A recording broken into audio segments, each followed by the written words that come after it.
Si Attorney Cristina Conti, ang Assistant to Counsel dito po sa usapin po ng kinakaharap na kaso ng dating Pangulong Duterte sa ICC. Magandang gabi po dyan sa inyo, Attorney. Magandang gabi at Opo. magandang umaga pala sa Pilipinas. Opo, thank you. Ma'am, ito nga po no, ngayon ay headline po dito sa Pilipinas itong 181 items no na mga ebidensya na hawak po ng prosekusyon na isinumite sa panig din po ng depensa. Ito ho bang 181 items na ito? Kasama ba dito yung sinasabing posibleng mga ebidensya para po naman, opo, sinasabi nga po no, para po sa innocence or mitigating circumstance po sa panig ni dating Pangulong Duterte? Posible. Yung ebidensya kasi na required na ibigay ngayon, though ay hindi pa naman yan yung kumbaga, pangkalahatan ng ebidensya. So, initial pa lang yan. Mhm. At yung parang exculpating evidence, yan yung tawag kasi dyan ay kind of required to be submitted already. But yung evidence, hindi yan yung tipo, ito yung mga pangalan, ito yung mga ano. Ang hiningi Mm. lang dyan, bilang, o kaya language. Ano ang English ba yan? Tagalog, Cebuano? Mas Mhm. ganun yung mga hinihingi impormasyon Kaya baka hindi pa yung bonggahan o kaya yung mismo patungkol sa merits of the case.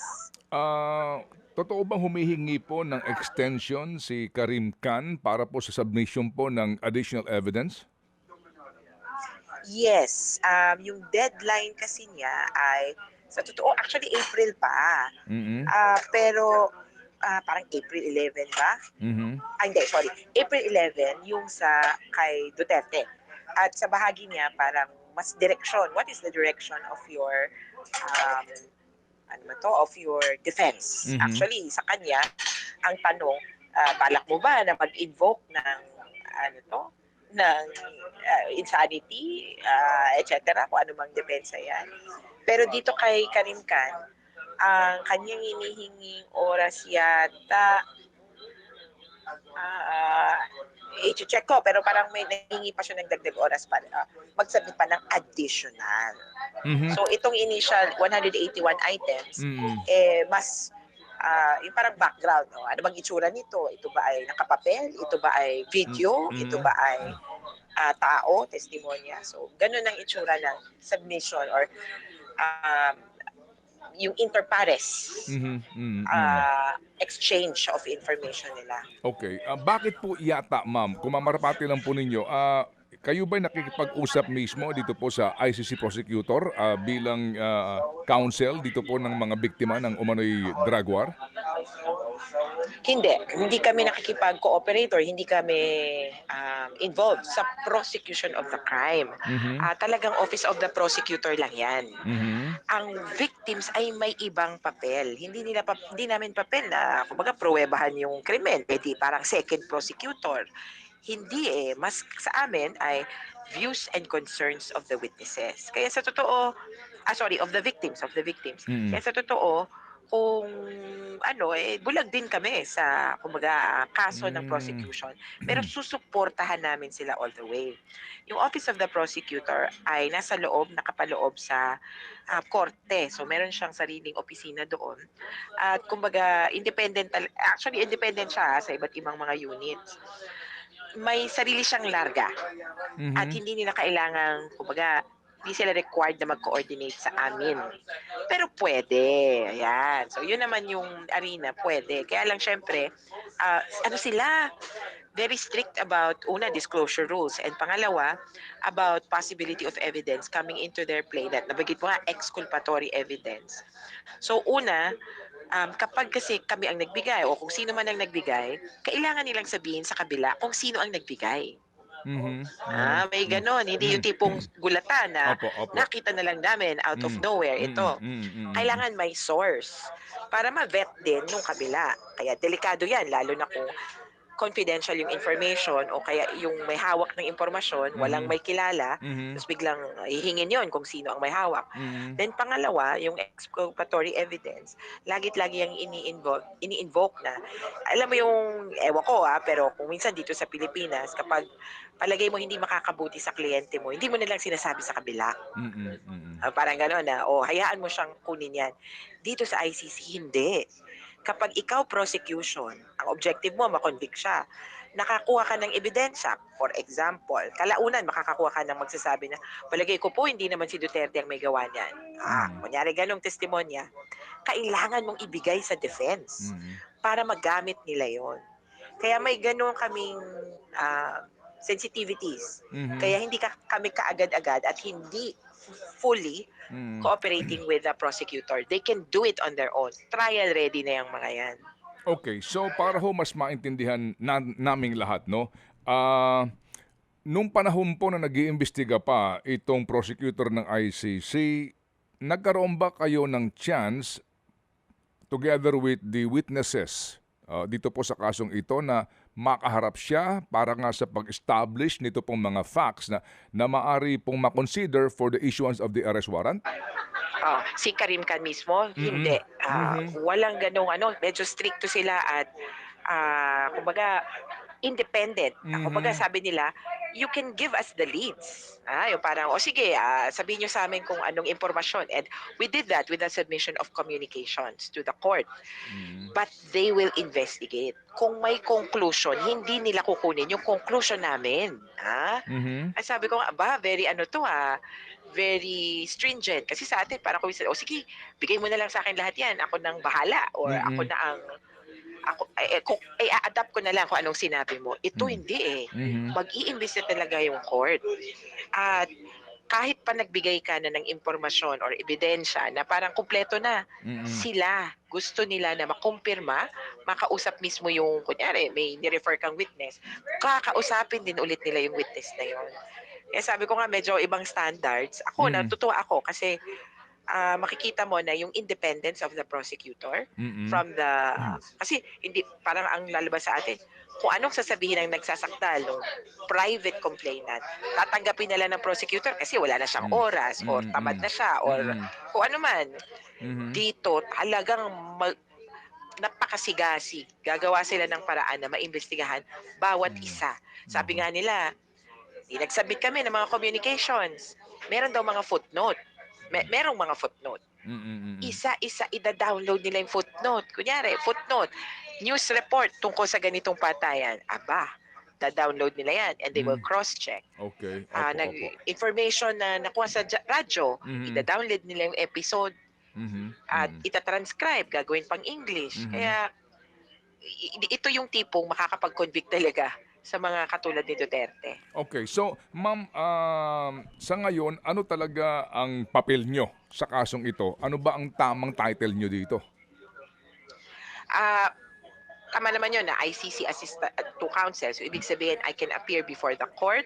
Pero ang inaabangan namin ay ang pagbubuo ng litigation team. So, counsel for victims. Mhm. Yung litigation team ay bubuuin ng mga abogado na involved or representative ng mga victims na magka-qualify.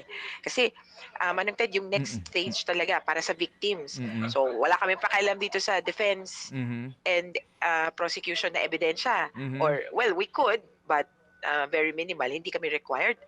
Ang importante para sa victims ngayon, mag-register, mag-participate.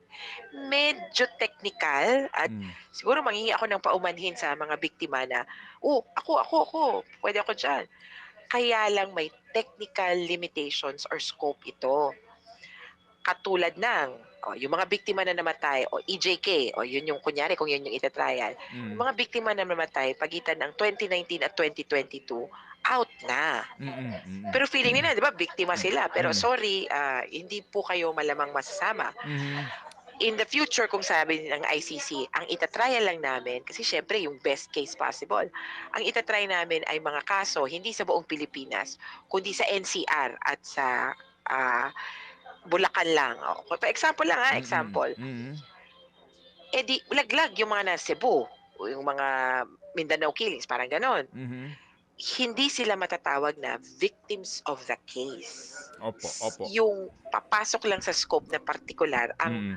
magpa-participate. Pero sabi nga namin, hindi naman ibig sabihin para sa pansarili lang nila yon. Mm, mm, mm. Kung sino man po ang makakapasok, paninindigan niyo yung interes ng mga biktima na hindi nakapasok. Kaya masinsinang paliwanagan, masinsinang pakiusapan ito, Mhm. yun yung gagawin namin sa susunod na mga linggo. Mhm. Opo. Kasi kailangan on board kami lahat and on the same page. Opo. So kumbaga ma'am, kung tama pagkakaintindi ko, nandidiyan kayo, ilang pa mga abogado dahil may mga biktima dito at napepeding maging ipatawag bilang testigo na sakop noong pong timeline na pinapanagot ang dating presidente bilang mga tagapagpayo nilang legal. Ganun po iyon? Yun, kaya lang iklaro ko kasi siguro nga sa atin ang 'pag sinabing biktima Mhm. or private complainant, Mm. nagwi-witness. Mhm. Sa ICC hindi automatic. Okay. Opo, opo. Hindi automatic. May ilang witness na puwedeng may ilang biktima na Mm. puwedeng mag-participate na witness. Pero sa kalakhan, ang mga biktima ay magpa-participate lamang sa pagbibigay ng kanilang mga pananaw at kuro-kuro. Yun yung importante sa korte. Kakaiba ito. Opo, Kasi opo. parang, Mm. bakit Mm. may feelings involved? Well, these feelings matter. At kunyari, sa korte, tatanungin nila, ito may nag apply for interim release. Mhm. Labas sa legal arguments, labas sa jurisprudence, labas sa mga kung ano pang gusto nyong legal na argumento at Mm. issue, ano ang pananaw ng biktima? Pwede sabihin ng mga biktima, natatakot po kami kasi baka balikan kami. Mhm. Ayaw po namin yan kasi hindi siya measure of justice. Ayun, parang ganon. Mas yun yung kukonsentratan dapat nung lawyers for the victims or counsels for victims. Okay, sige po. Again, Mhm. hindi hindi kami pwedeng hindi directly involved dun sa prosecution, hindi kami second prosecutor. Mhm. Bagaman kakampi namin, Mhm. syempre. Ang kailangan talaga ay mag-concentrate ano ang pananaw ng mga biktima. Medyo iba, no? Opo, opo, opo. Attorney, ganito 'no, sa atin po kasing, patakaran ano ho, the accused have the right to face the accuser 'no. So, diyan ho ba gano'n din kapag ho ito lang po 'no, theoretical 'no, kung doon sa iniharap na mga ebidensya, ng prosecution at mga posibleng testigo kung ilalabas man po ito eventually, maaari sabihin po ng depensa na itong si Juan de la Cruz na nagsasabi na kasama siya sa mga testigo noong 43 deaths na binabanggit na sakop ng timeline na ito. Gusto ko itong makaharap dito sa husgadong ito. Pwede po yun. Yes, yun naman talaga, the right of the accused to Face the accuser. controvert evidence and to Mm-mm. confront the Mm. accuser Mm. is sacred. Okay. Pero meron yang mga syempre minsan biktima yung haharap. Para din Mhm. sa ICC, malaki din ang premium at malaki ang pagtingin nila na ang biktima kapag kinaharap yung accuser, baka matroma. Kaya yung nakita natin nung first appearance, may online appearance, Mhm. baka puwedeng gano'n. So, bihira na pagsamahin ng ICC yung victim and the perpetrator on the same in the same room. Okay. Opo, opo, Kasi opo. baka Mhm. mare-traumatize. Kaya puwedeng gano'n at yun Mhm. naman ay substantial compliance dun sa karapatan na to Mhm. confront. O ayan Mhm. 'no, Mm. kaharap mo pero sa TV. So, Mm. puwedeng gawan ng paraan for kumbaga protection din ng biktima and even yung accused. Opo. Sa ibang pagkakataon, kung di tayo manonood tayo online, tutok Mhm. tayo diyan, Mhm. naka-pixelate yung video. Okay, opo. Sige. So, Hindi mo kita yung mukha o opo, tsaka opo. hindi nakapangalan. Opo, sige. So, may mga Attorney. paraan. Opo. Attorney, kasi po confirmation of charges lang po ang mangyayari supposed to be on September, right? Opo, tama ano? Yes. Okay. And then, between now and September, maaari pong mag-apila ang depensa na pansamantalang palayain siya, no? Oo. At dun ho bang sa ganung pagkakataon kapag ito po'y na-formalize ng depensa, yan pong binabanggit kasi ng kanilang abogado si Kaufman eh. Diyan ho ba obligado ang prosecution si Karim Khan na abisuhan kayo, nakunan muna kayo ng ng reaksyon, kumbaga komento bago po magdesisyon dito ang court? Yan precisely yung role. Actually, hindi kasi Karim Khan lang ang Mhm. magre-request, kundi mismong korte. Hihingi niya yung pananaw ng mga biktima. Kaya importante yung pagre-register, Mhm. bilang formal na pagkilala. Kasi pag nag-register ka, mag-aasasabi ka ng ID, Mhm. may application form, medyo Mm. stricto. Ah, Opo. kaya yung paghihingi ng pananaw ng biktima, required nga sa Mm. ICC. Kaya Mm. maganda, natutuwa kami na, wow, iba yung role dito. Hindi lang simpleng parang magwi-witness ka tapos sasabihin mo magkano yung nagastos mo sa burol. Mm. Dito, pati yung pananaw, yung feelings, Okey. and how Opo. it would affect your family. Sige po. So attorney, meron po laging binabanggit ng mga ICC accredited lawyers, no? Opo. Kayo ho ba ay hindi pa accredited ngayon? Kayo ba ay mag-a-apply for accreditation? Ngayon accredited ako na assistant to counsel. So, pwede ako Mhm. maging bahagi ng legal team. Mhm. May ICC accredited counsels at sa Pilipinas 5 'yan, yung parang Mm. mga binibilang na mga pangalan. Mm. Yung dalawa do'n sigurado ako para sa biktima, yung Mm. isa para sa akusado, kilala Mm. niyo na natin Opo, 'yan. oo. Ah, ako mismo, wala pang plano, ayusin Mm. pa namin yung Mm. pero definitely I could be part of the team. Mhm, Opo. Puwede option din dahil nabanggit mo na rin, Mm. yung ano niyan, yung itsura, etong mga counsels Mm. ay kahit sino diyan puwede mong piliin, kahit hindi naman Pilipino, eh. Kaya ang option ng mga biktima up to 1,000 people. Mhm. Puwede kayong pumili diyan kahit hindi Pilipino. Pero Mm. siyempre sabi nga nila, Mm. siyempre pipiliin nung Pilipino, kapwa Pilipino. Mm. Tingnan niyo nga, wala tayong Filipino lawyer, mukhang gano'n 'no, Mm. na sa trial ni Duterte kasi si Duterte mismo pumili ng British Israeli. So Mm. yung biktima, 'di maganda namang piliin niya Pilipino. Opo. Si Las Cañas tsaka si Matobato ngayon, if you're at liberty to tell us, sigurado sila na testigo dito at may Filipino lawyer po na kumbaga kanilang kaugnayan dito? O mismo na po itong si Karim Khan? Ako, tingin ko si Karim Khan, kumbaga prosecutor ang in charge diyan. They Okay. could be represented by counsel. Mhm. Pero kahit na whether registered with the court or not, kumbaga para may advisor sila. Mhm. Pero yung mag-ha-handle sa kanila, sa pagpepresenta sa kanila ay Mhm. yung ICC prosecutor. Okay. Opo. So, na-cover na yan. And Opo. ako, Mm. sabihin na natin 80% sure na magtitistigo sila. Sila na rin na kasi yung umamin di ba? Na Opo. nasa ICC custody sila at Mm. uupo ng stand.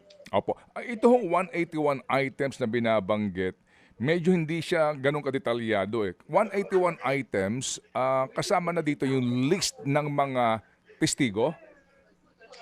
Hindi pa yung pangalan. Kasi ang Okay. hinihingi, kung Hmm. babalikan natin yung order before, Hmm. ang hiningi ay how many and which pieces of evidence can be Okay. immediately disclosed Opo, opo, without opo. redactions. Opo. So ang tanong, ilan lang? Mm. Hindi yung Mm. hindi yung sino. Mm. How many persons does the prosecution intend to call as witnesses? Opo, opo. Hindi mga pangalan. Opo, opo. How many witness statements ang Mm. ibibigay? So, Mhm. ano pa lang 'to, initial. Tapos yun nga, anong language? Opo, Ito ay initial at opo. iniisip namin na preparatory ito dun sa paghahanda ng depensa nung kabila, ng defense Opo. ni na Duterte. Mm. Ano 'to, step by step. Sabi ko nga, very Opo. crucial na Sige. maintindihan natin yung process kasi Opo. walang ganyan sa atin. Ma'am, sa inyo ho ba sa Filipino lawyers, kasama sa inyong listahan si former Senator De Lima?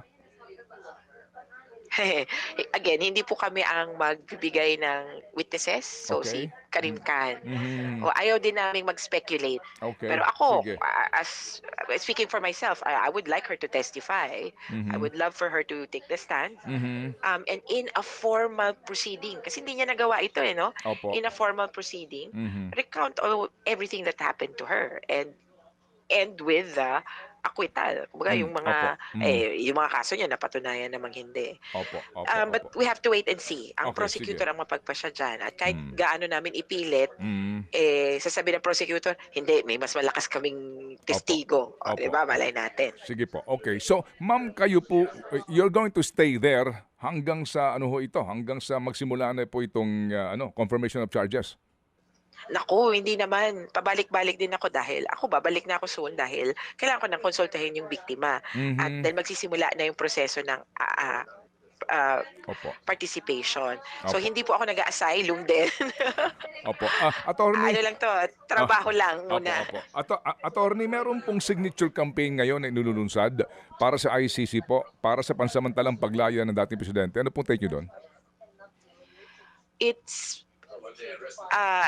not within the processes of the court at malamang hindi papansinin. Kasi, parang gano'n sasabihin ng court, you have to submit something, a legal argument before the court and you Mm. have to have standing. Mhm. Hindi porke Pilipino ka, pwede ka ng kumuda-kuda. Mm. Dito sa ICC, kumbaga they look at the facts of the case, at the Mm. law of the case, Mhm. at hindi dapat nagpapaapekto at I highly doubt na papansinin niya ng mga judges. Mm. Ang kailangan gawin ng Duterte, kaya sabi ko nga, ito sorry pero unsolicited advice. Mag-usap sila sa group chat kasi si Kitty at saka si Pulong yata nasa Supreme Court dumudulog. Si Sara sabi niya move on. Sara is at one point, from one aspect, correct. Mag-move on na at mag-engage sa ICC because the relief that Duterte wants can only be granted by the ICC. Sinong pwede mag-utos dun sa mga jail guard na, laya na yan, palabasin nyo muna, Mm. temporary release. Mm. O kaya, walang jurisdiction ng court at palayain na yan, dismissed ang kaso. Only the ICC. So you Mm. should engage with them in the Mm. proper forum. Opo. Kahit pa kailan ba to? Sa 28, ano? Mm. Sa Makalawa. Kahit pa mag-rally sila sa labas ng hindi bibigay ang ICC na, gano'n, natakot kami na Mm. libo-libo Opo. kayo, hindi. Opo. Sige, You have to engage with the processes. may pahabol pong tanong si Chacha. Please, Cha, go. Mm. Yes po, Attorney Christina, kung sakali man na possibly ito yung paulit-ulit sinasabi ng Duterte side that they will really file an interim release, paano nyo po kaya posibleng matulungan yung ating prosecutor? Ano yung mga isusumiti nyo pang depensa po sa korte bilang argument laban dun sa pansamantalang paglaya?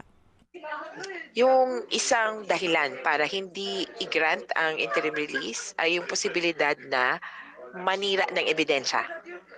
At yung ebidensya ngayon ay tao, testimonya, o kaya papeles, documentary. At kung sa pananaw ng mga biktima, so tatanungin kami ng views and concerns. Kung sa pananaw ng biktima, natatakot sila at may intimidate sila. At kung merong magre-report na may nangyayari ng kababalaghan, kumbaga, pakikinggan yan ng huwes. Kaya tingin namin, well-placed ang mga biktima na mag-oppose dahil sila ang apektado. How would their interests be affected by an interim release? Okay. Opo, Para opo. ang lalabas dyan, makakakuha ba kayo ng hustisya? At pag sinabi ng biktima, parang hindi. Mm. Parang nasa laula lang yung nangyari. Mm. Sasabihin siguro ng korte, okay, we need to listen to them Mm. because in the first place, this case Mm. is for them. Okay. Sige po. Attorney, last na lang po Sige, sa sige, akin, go, go. bago pa ang aming mga balita. Sinabi niyo po nung nakaraan na posibleng madagdagan ang kaso ng Pangulo dito po sa pambabash, sa hindi lang sa mga abogado na may hawak po dito sa kaso, lalo na po doon sa mga pamilya ng biktima ng EJK victims. Ano pong posibleng kaso ang maidadagdag doon? Yung Article 70 or offenses against the administration of justice, mas nakatuon dun sa intimidation ng witnesses or potential na witnesses. So, malay nyo, yung mga biktima ay potential witnesses. Second, yung intimidation and interference with the work of the court. Yung judges na parang pinipilit na, kumbaga, pumabor kay Duterte, pwedeng maging basihan. Kaya lang, sabi nga namin, of course, kailangan mong iturol yun na si Duterte yan, plano niya yan, at ito ang naging kalakaran. Medyo long shot, I would admit. Mm. Pero, well, worth a try. Kasi, naalala nyo, nung 2018, sinabihan na ni Duterte o pinagbantaan na niya na si Fatou Bensouda, yun yung klaseng pagbabanta for the court or any of its personnel to not do its job or to do its job improperly. Yan yung pinaparusahan dun sa Article 70, offenses against the administration of justice. Pero sa pangkalahatan, of course, the court will not bow down or bend Mm. to their political exercises. Pero Mm. the fact itself that they are doing that could be wrong and should be penalized. Sige po. So, Attorney Conti, salamat sa inyo pong panahon and good luck, ma'am. Maraming salamat po, Manong Ted, DJ Chacha. Ingat. Thank you. Mabuhay ka. Mula po dyan sa The Netherlands, si Attorney Christina Conti.